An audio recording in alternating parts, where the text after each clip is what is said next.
அனைவருக்கும் வணக்கம்.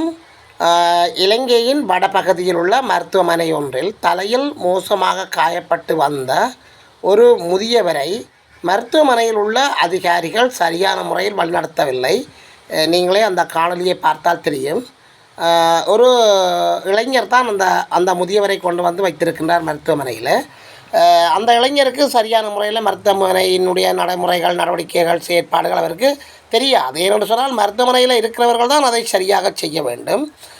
இங்கே நீண்ட நேரம் அந்த தலையில் காயப்பட்டு வந்த ஒரு நோயாளி வெளியில் வெளிநோயாளர் பிரிவில் காவல் இருக்கின்றார். அங்குள்ள தாதிமாரோ அல்லது மருத்துவரோ அவருக்கு உரிய சிகிச்சையை வழங்காமல் அவரை உரிய அறைக்கு எடுத்து செல்வது கூட மிக தாமதமாக இருக்கின்றது. இங்கே நீங்கள் நிலைப்பாடுகளை நன்றாக பாருங்கள். அதாவது காணொலி எடுக்கின்ற ஒரு நபர் தான் இது சம்பந்தமான நிலைப்பாட்டை அங்கே மருத்துவமனை தாதியருக்கு தெரியப்படுத்துகின்றார். அதன் பின்னர் தாதியர்கள் சாதாரணமாக மெல்ல மெல்ல நடந்து வந்து மெல்ல மெல்ல அவரை அழைத்து செல்கின்றார்கள். இவ்வாறு தாமதப்படுத்துகின்ற போது தான் அங்கே மருத்துவமனைகளில் பல உயிர்கள் நாசமாக போகின்றன, பெருமதிமிக்க உயிர்கள் சாகடிக்கப்படுகின்றன. இந்த நிலைப்பாடுகளை நாங்கள் பார்க்கின்ற போது நீங்கள் எத்தனை பேர் செத்தாலும் பரவாயில்லை, நாங்கள் இப்படித்தான் என்று மருத்துவர்களும் தாதிமார்களும் செயற்படுவதைத்தான் தொடர்ந்தும் எமது தமிழ் பகுதியில் காணக்கூடிய ஒரு துரதிர்ஷ்டவசமான சாபக்கேடுகளாக காணப்படுகின்றன.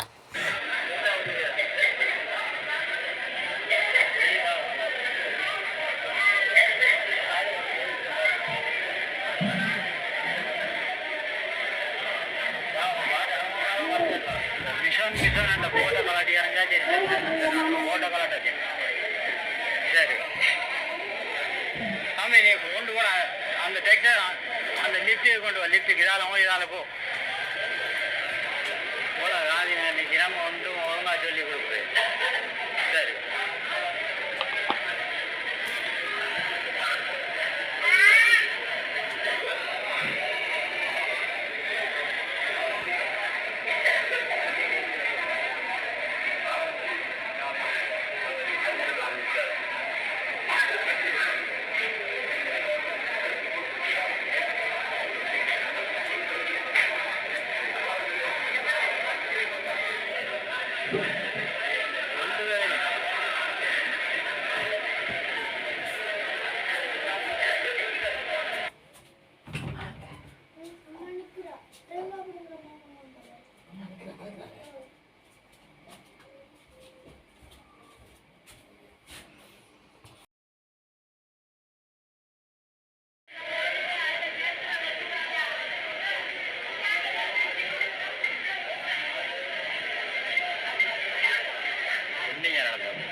மண்டல அடைஞ்சிட்டு நேரம் வச்சு கொண்டு அங்கேயும் இங்கே அங்கே போட்டு அவன் அங்கேயும் கொண்டு தெரியும் அந்த பொடி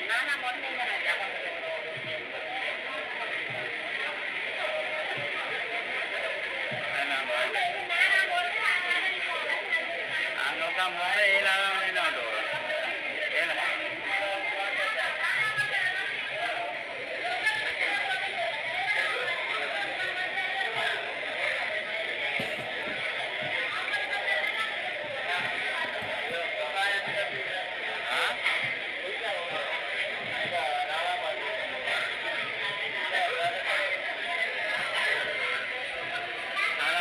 போட்டான்.